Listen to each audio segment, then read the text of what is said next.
जी बिस्मिल्लाहिर्रहमानिर्रहीम। आज हम लोकोमोशन इन एम्फीबियंस डिस्कस करेंगे और एम्फीबियंस के बारे में आप जानते हैं कि इनको एम्फीबियंस क्यों कहा जाता है। ये दो तरह की लाइफ गुजार सकते हैं। लाइफ का एक हिस्सा ये लैंड पे भी गुजार सकते हैं और एक हिस्सा ये वाटर में भी गुजार सकते हैं। इसी को क्या कहा जाता है? एम्फीबियंस। डुअल लाइफ है इनकी, वाटर में भी रह सकते हैं, लैंड पे भी रह सकते हैं। अब इनकी जो बॉडी स्ट्रक्चर है, स्पेशली जो इनका स्केलेटन है, उसमें फिश के साथ काफी सिमिलैरिटीज है। ये जो लाइन है ना, इसेंशियली फिश लाइक, अब इनकी बॉडी में बहुत सारी सिमिलैरिटी फिश के साथ है। यही तो वजह है कि ये पानी में भी काफी अच्छी एफिशिएंसी के साथ अपनी लाइफ गुजार सकते हैं। खैर, इनमें लोकोमोशन कैसे होगी उसकी बात कर लेते हैं कि एम्फीबियन लोकोमोट कैसे करते हैं। तो बच्चों, एम्फीबियन में लोकोमोशन के लिए जो तरीका जी एम्फीबियंस में लोकोमोशन डिपेंड करती है कि एम्फीबियन किस टाइप का है। जैसे अगर आप फ्रॉग की बात कर लें तो फ्रॉग में लोकोमोशन जंपिंग की शक्ल में है। ये वॉक भी कर सकते हैं फ्रॉग, लेकिन इनकी जो हाइंड लिम्स हैं, ये जिनकी पिछली टांगे हैं, ये बहुत ज्यादा लॉन्ग हैं, लंबी हैं और इनके मसल्स भी बहुत स्ट्रांग हैं। तो ये बहुत अच्छे तरीके से जंपिंग कर सकते हैं। अदरवाइज फ्रॉग जो है, ये जैसे ट्री फ्रॉग, फ्रॉग की टाइप है जो दरख्तों पे रहती है, ट्री फ्रॉग है ये भी फ्रॉग, लेकिन ये वॉक भी कर सकता है। लेकिन ज्यादा कॉमन लोकोमोशन फ्रॉग में कौन सी होगी? जंपिंग होगी। इसी तरह एम्फीबियन की एक टाइप है जिसको हम सिसेलियन का नाम देते हैं, लेगलेस। जैसे ये एम्फीबियन जो आपको नजर आ रहा है, सिसेलियन है, ये एम्फीबियन, ये स्नेक नहीं है, कोई इनवर्टिब्रेट एनिमल नहीं है, ये एम्फीबियन है, लेकिन इसमें लेग्स नहीं होती, इसको लेगलेस एम्फीबियन भी कहा जाता है। It is also known as legless amphibian. तो अब ये अपनी बॉडी के मसल को डायरेक्टली जमीन के ऊपर फोर्स लगाते हैं बॉडी मसल की मदद से, और रिएक्शन के तौर पे ये मूव करते हैं। स्नेक लाइक मूवमेंट इनमें होती है। इसके बरक्स अगर हम इन एम्फीबियंस की बात कर ले, इनको हम सैलमेंडर्स कहते हैं। अब ये जो सैलमेंडर्स हैं, इनकी लोकोमोशन वॉक भी हो सकती है और रनिंग भी हो सकती है। अब इसमें दो ऑप्शंस हैं। जैसे अगर आप इस डायग्राम को देखें तो अगर इनकी लेग्स जो हैं, ये जमीन, सॉरी, इनकी बेली जो है ये जमीन के साथ टच कर रही है, ये वाली डायग्राम, जिस जगह पे भी ये मूव कर रहे हैं, जैसे लीफ के ऊपर ये मूव कर रहे हैं, तो टांगों और बॉडी की पोजीशन इस तरह की है कि इनकी जो वेंट्रल सरफेस है वो सारी इस जगह के साथ टच कर रही होती है। और जब ये बहुत तेज भी भाग रहे होते हैं तो फिर भी सांप की तरह इनका जिस्म जो है वो जमीन के साथ टच करता है कंटिन्यूसली, तो इसको कहते हैं रिगल करना। रिगल का मतलब होता है कि मछली की तरह तैरना, इसको रिगलिंग भी कह सकते हैं आप, क्योंकि इसमें लेग मौजूद जरूर हैं, लेकिन लेग के साथ साथ जो बॉडी के मसल्स हैं, बेली के मसल हैं, वो भी जमीन के साथ कंटिन्यूसली टच कर रहे होते हैं। तो इस कंडीशन को हम रिगलिंग या रिगल करना कह सकते हैं। दैट इज रिगलिंग या रिगल। या ये भी ऑप्शन हो सकती है, जैसे इस डायग्राम में आप देख सकते हैं कि ये बॉडी को टांगों के ऊपर उठा लेते हैं, इस तरह से उठा लेते हैं। जरा इस पॉइंट पे देखिए, जितना इस समय सर्कल कर रहा हूँ, इनका बेली मसल मुकम्मल तौर पे जमीन के साथ टच नहीं करता। ये बिल्कुल ऐसी पोजीशन है जैसे आप ये देखें कि गाड़ी जो चलती है उसके टायर जो है ना, वो तो जमीन के साथ टच कर रहे हैं, लेकिन गाड़ी की अपनी बॉडी जो है वो तो नहीं सड़क के साथ टच कर रही होती। एग्जैक्टली यहाँ पे ऐसा ही है। ये जो सेकंड डायग्राम आपको दिखा रहा हूँ, ये जिसको मैंने सर्कल की है, कि यही सलामेंडर एक आराम से जब चल रही होती है तो अपनी टांगों के ऊपर अपनी बॉडी को उठा लेती है, और इसकी बॉडी की वेंट्रल सरफेस, बेली या हेड की वेंट्रल सरफेस जमीन के साथ टच नहीं करती। दोनों ऑप्शन मौजूद हो सकती हैं सलामेंडर्स। तो एम्फीबियन 3 टाइप के हैं। फ्रॉग हैं, इनमें ज्यादा जंपिंग का प्रोसेस है, लेकिन ये वॉक भी कर सकते हैं। सिसिलियन या लेगलेस एम्फीबियंस हैं, इनमें लेग नहीं होती, ये स्नेक की तरह स्पाइरल फैशन में मूव करते हैं।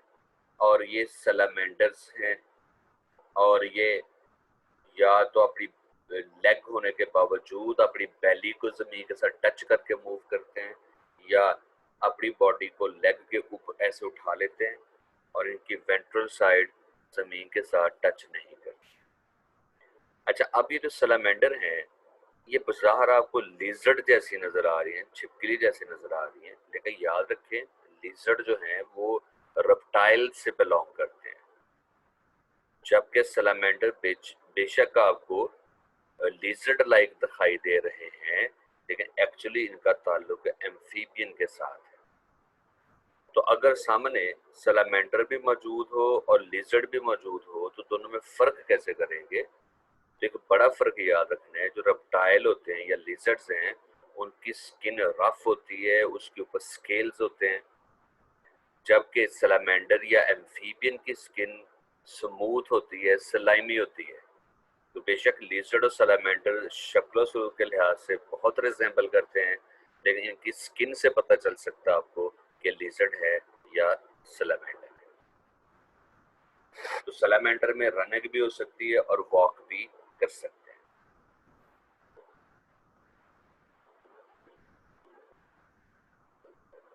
उसके बाद हमारे पास लोकोमोशन का एक और एंगल आ गया, रेप्टाइल्स। एम्फीबियंस में एवोल्यूशन हुई, तो इनसे आगे जो वर्टिब्री बने थे, वर्टिब्रेट्स बने थे, वो वर्टिब्रेट्स हैं रेप्टाइल्स। अब रेप्टाइल में हम दो कैटेगरी बना लेते हैं, खास तौर पे प्री हिस्टोरिक रेप्टाइल, पुराने जमाने वाले जो अब एक्सटिंक्ट हो चुके हैं, मौजूद नहीं हैं, उनमें उनको वो देवर बाइपेडल। बाइपेडल का मतलब ये है कि ये चलने के लिए पिछली टांगों का इस्तेमाल करते हैं। जैसे ये जो डायग्राम है, इसमें आप देखें अगली टांगे भी मौजूद हैं और ये पिछली टांगे भी हैं, लेकिन चलने के लिए सिर्फ किन टांगों का इस्तेमाल करते थे? पिछली टांगों। अब जो अगली टांगे हैं, जिनको फ्रंट अपेंडेजेस लिखा आपकी बुक के ऊपर, अगली टांगे फ्री हैं, क्योंकि चलने में तो ये इस्तेमाल नहीं कर रहे या भागने के लिए इस्तेमाल नहीं कर रहे। तो ये अगली टांगे या इनको किस मकसद के लिए इस्तेमाल करना शुरू कर दिया गया? इनको इस्तेमाल करना शुरू कर दिया शिकार को पकड़ने के लिए, प्रे कैप्चर, या फिर कुछ डायनासोर ऐसे भी थे जो उड़ भी सकते थे। डायनासोर या प्री हिस्टोरिक रेप्टाइल उड़ने वाले भी मौजूद थे, तो जिनमें टांगे तो 4 हों लेकिन वो चलने के लिए 2 का इस्तेमाल कर रहे हों, हाइंड लेग्स का या पिछली टांगों का इस्तेमाल कर रहे हों, ऐसे रेप्टाइल को हम बाइपेडल रेप्टाइल्स का नाम। आपको इस बात का पता है कि आज भी कुछ लिजर्ड्स ऐसी हैं कि जरूरत पड़ने पे वो बाइपेडल हो सकती है। नॉर्मली वो 4 टांगों पे चलती हैं, लेकिन जब इनको खतरा महसूस हो तो ये आपकी 2 टांगों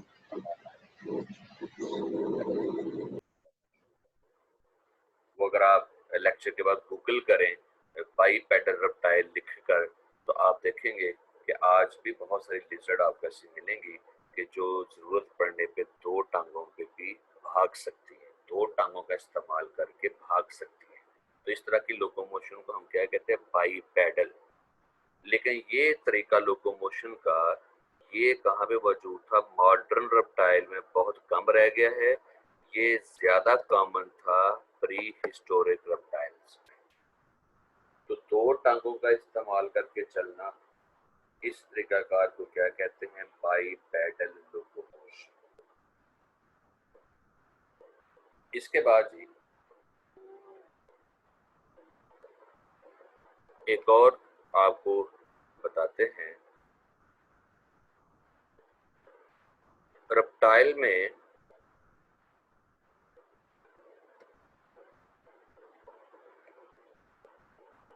फर्स्ट लाइन देखिए जो स्क्रीन पे आपको अपीयर हो रही है। फर्स्ट लाइन, रेप्टाइल्स का लोकोमोशन का तरीका एम्फीबियन की निस्बत ज्यादा अच्छा है, ज्यादा बेटर लोकोमोशन होती है एम्फीबियंस में। रेप्टाइल की सॉरी रेप्टाइल में ज्यादा अच्छी लोकोमोशन होती है एम्फीबियन की निस्बत। रीजन क्या है? एम्फीबियन भी तो वर्टिब्रेट ही है, रेप्टाइल भी वर्टिब्रेट है, तो रेप्टाइल में लोकोमोशन इतनी ज्यादा एफिशिएंट, इतनी अच्छी क्यों है? उसकी एक वजह तो ये बताई जाती है कि जो रेप्टाइल का स्केलेटन है ये ज्यादा वेल अडेप्टेड, ज्यादा एडवांस है, इसमें ज्यादा बेहतर करेक्टरिस्टिक्स है। वो मैं भी बात करूंगा वो बेहतर करेक्टरिस्टिक्स क्या है। पर रेप्टाइल ओवरऑल वॉक भी कर सकते हैं और भाग भी सकते हैं, जैसे लिजर्ड वॉक भी कर सकती है और रन भी कर सकती है। इसी तरह क्रोकोडाइल वॉक भी कर सकते हैं, रन भी कर सकते हैं। तो रेप्टाइल जो है, बेशक इनका स्केलेटन थोड़ा बहुत एम्फीबियन के साथ मिलता जुलता है, सारे एम्फीबियन इनके एंसेस्टर थे, तो एम्फीबियन का स्केलेटन के बहुत सारे फीचर रेप्टाइल के स्केलेटन में भी मौजूद हैं, सिमिलैरिटी मौजूद हैं, लेकिन रेप्टाइल के स्केलेटन में कुछ करैक्टर ज्यादा बेहतर अंदाज में हैं। सिमिलैरिटी के बावजूद रेप्टाइल के स्केलेटन में कुछ करैक्टर ज्यादा एडवांस हैं, जैसा कि आप देख सकते हैं कि रेप्टाइल का स्केलेटन ऑसिफाइड है। ऑसिफाइड का मतलब है स्ट्रॉन्ग, इसमें मिनरल डेपोजिशन ज्यादा है, ऑसिफिकेशन, इसकी स्ट्रेंथ ज्यादा है। तो जब स्केलेटन की स्ट्रेंथ ज्यादा होगी तो डेफिनेटली वो सपोर्ट ज्यादा प्रोवाइड करेगा बॉडी को, और बॉडी को सपोर्ट ज्यादा मिलेगी, मसल्स को सपोर्ट ज्यादा मिलेगी, तो लोकोमोशन भी ज्यादा बेहतर होगा। तो एक तो ये फैक्टर हो गया कि रेप्टाइल का स्केलेटन ज्यादा स्ट्रांग होता है, बॉडी को सपोर्ट ज्यादा अच्छी मिलती है, उसके बाद इसकी वजह से रेप्टाइल की लोकोमोशन ज्यादा बेहतर है बनिस्बत एम्फीबियंस के।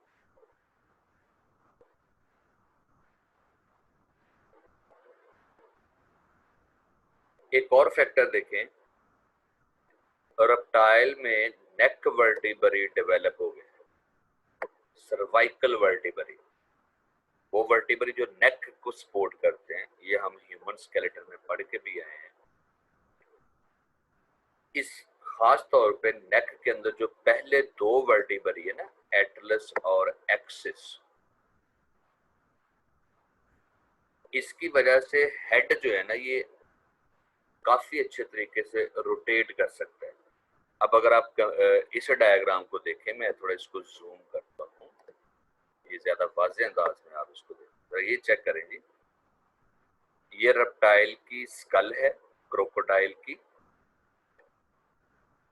और इस स्कल और बॉडी के दरमियान, यहाँ से बॉडी स्टार्ट, जहाँ मैंने रेड डॉट लगाया है, तो ये बीच में जो इनकी नेक है ना, ये एम्फीबियंस में मौजूद नहीं है। फ्रॉग की नेक नहीं आपने देखी होगी, सिसिलियन की नेक नहीं देखी होगी, हाँ सैलमेंडर में अपेरेंटली नेक नजर तो आती है, लेकिन उसकी स्ट्रक्चर इस तरह की है कि उनका हेड फ्री मूव नहीं कर सकता। अब रेप्टाइल जो हैं ये फ्री मूव कर सकते हैं, इनका हेड फ्री मूव कर सकता है। इसका क्या फायदा होता है? देखिए, जब ये चल रहे होते हैं, भाग रहे होते हैं, तो अपने हेड को दाएं बाएं आगे पीछे अच्छी तरह हिला सकते हैं। इनको अपने माहौल से आगाही अच्छी रहती है, अपने प्रीडेटर पे नजर रख सकते हैं, अपने प्रे पे नजर रख सकते हैं, तो इनकी लोकोमोशन में कोई रुकावट पेश नहीं आती, इनको अपना रास्ता क्लियर नजर आता है। अब देखिए, अगर हेड हिल ही ना पाए, कभी एक्सपेरिमेंट कीजिएगा कि आपने ये तय कर लेना कि आपने चलना भी है, लेकिन अपने हेड को बिल्कुल सीधा रखना है, दाएं बाएं कहीं नहीं हिलाना, तो आप देखिएगा ऑटोमेटिकली आपकी स्पीड पे फर्क पड़ेगा, आपको थोड़ा चलने में मुश्किल पेश आएगी। तो इसका इसका क्या मतलब हुआ कि अगर नेक डेवलप हुई है, नेक के वर्टिब्रा, सर्वाइकल वर्टिब्रा डेवलप हुए हैं, इसका फायदा क्या हुआ? हेड की फ्री मूवमेंट पॉसिबल है और इससे भी लोकोमोशन की एफिशिएंसी बेहतर होती है।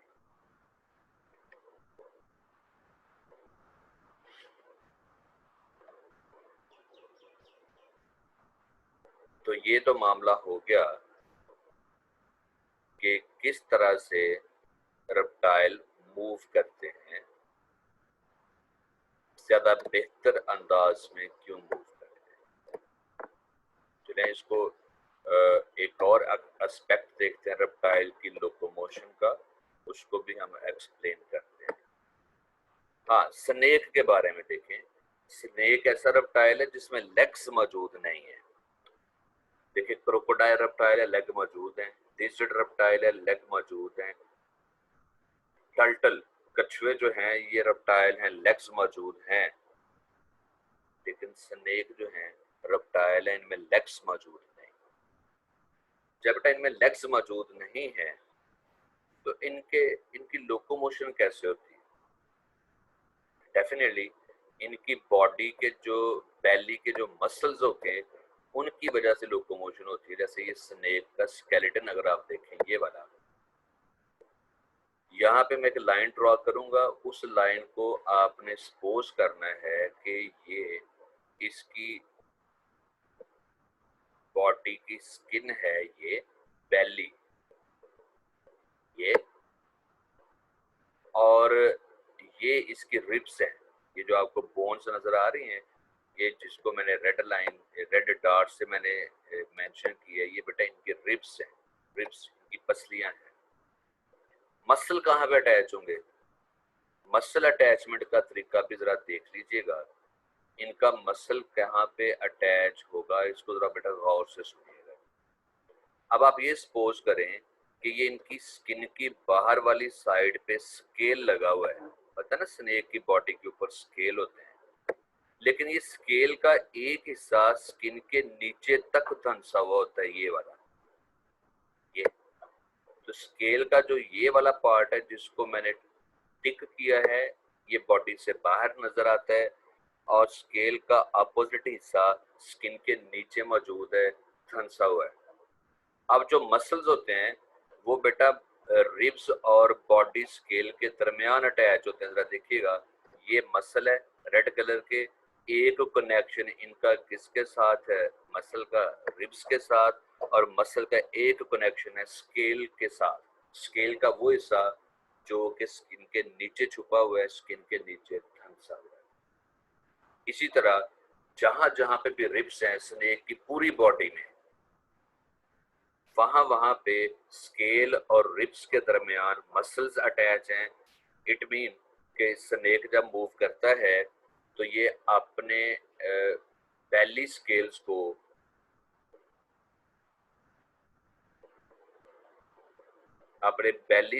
को मसल्स को जमीन पे फोर्स लगाता है, रिएक्शन के तौर पे फिर ये मूव करता है। तो इसमें मसल्स का रोल ज्यादा है क्योंकि इसमें लिम्स मौजूद नहीं, लेग्स मौजूद नहीं।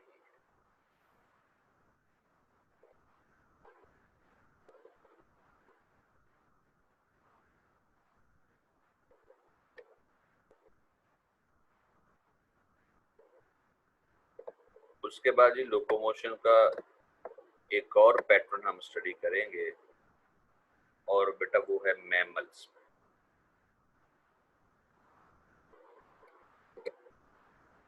अब मैमल्स जो हैं इनकी लोकोमोशन सबसे ज्यादा बेहतर है।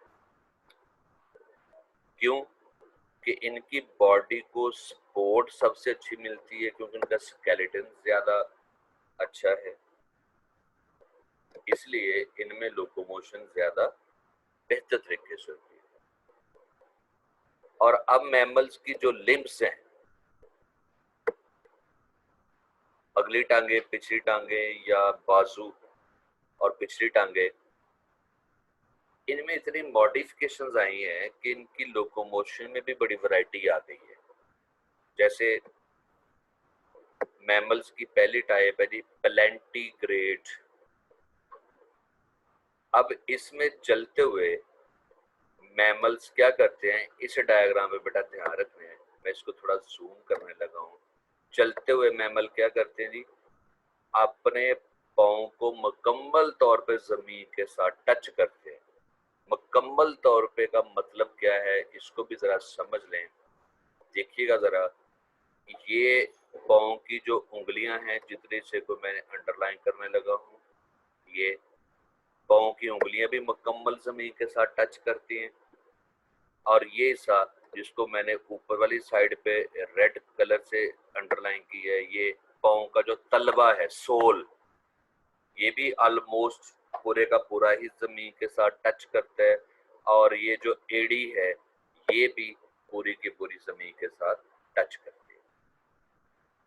और ऐसी लोकोमोशन को हम क्या कहते हैं, प्लेंटीग्रेड। जब फुट की वेंट्रल साइड कंप्लीटली जमीन के साथ टच कर रही हो, यानी आप ये कह सकते हैं कि ये मूव कर रहे हैं अपने पाँव को मुकम्मल जमीन के साथ टच करके। और इसमें हमारे पास एग्जाम्पल है ह्यूमंस। ह्यूमन के अलावा आपके पास एग्जाम्पल हैं बियर, रीच जो है, उसके अलावा आपके पास एग्जाम्पल है मंकीस और चिंपैंजी वगैरह जी। ये सारे के सारे मैमल प्लेंटीग्रेड है। तो निशानी मैंने आपको बता दी, कोई भी मैमल चल रहा हो तो उसके पाँव देखें, अगर उसके पाँव मुकम्मल तौर पे उंगलियां, पाँव का तलवा या एड़ी वगैरह ये सारे के सारे जमीन के साथ टच कर रहे हों, तो बेटा इसका मतलब है ये मैमल कौन सा होगा, प्लेंटीग्रेड होगा।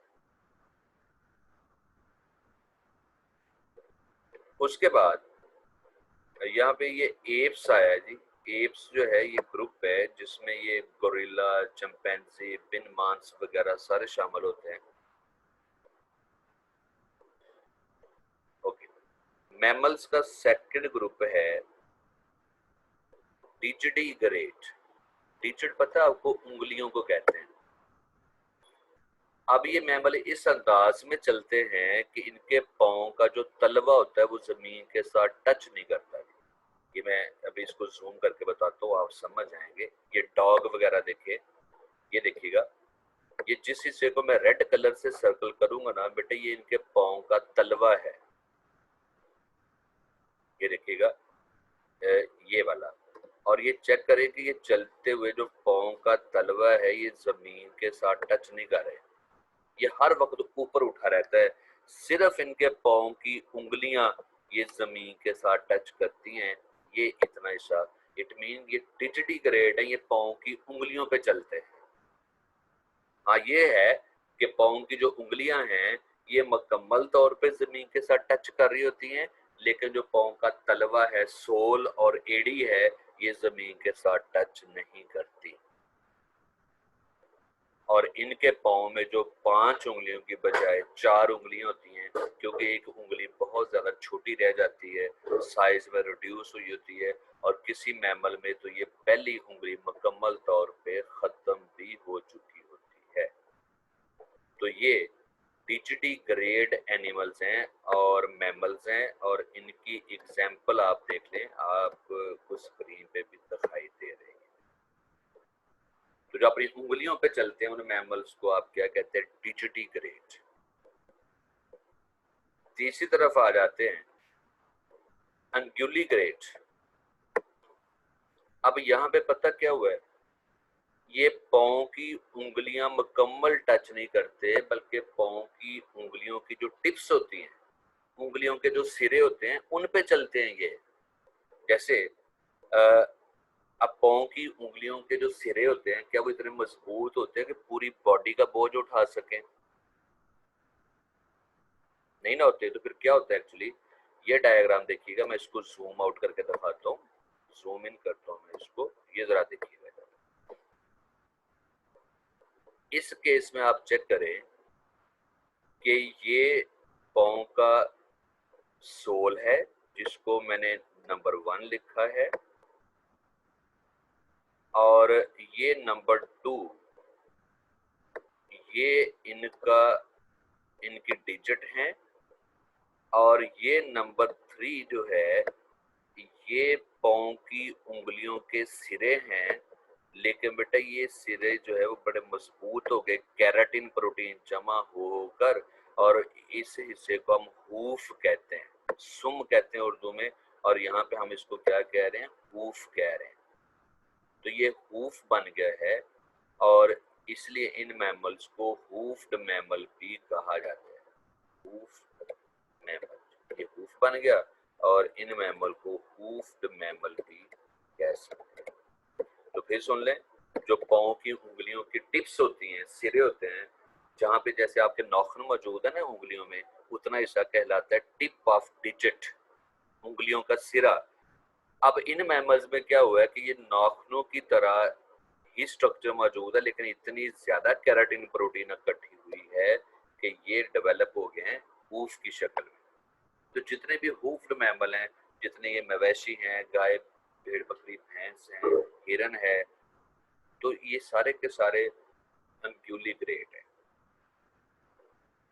अब बड़ा ही सिंपल याद रखने का तरीका है, अगर पूरा पाँव जमीन पे टच करके चल रहे हैं तो प्लेंटिग्रेड हैं जैसे ह्यूमंस, और अब पाँव का तलवा ऊपर उठा होता है, सिर्फ उंगलियां जमीन के साथ टच करें, डिजिटिग्रेड हैं। और अगर सिर्फ उंगलियों के सिरे जमीन के साथ टच करें और वो सिरे सख्त होकर हूफ की शक्ल अख्तियार कर गए हों, तो ये मैमल क्या कहलाएंगे? अनग्युलिग्रेड। चलें जरा गेस कीजिएगा कि कौन सी लोकोमोशन है। मैं अभी आपको शो करूंगा, तो आपने गेस करना है कि ये कौन सी लोकोमोशन है।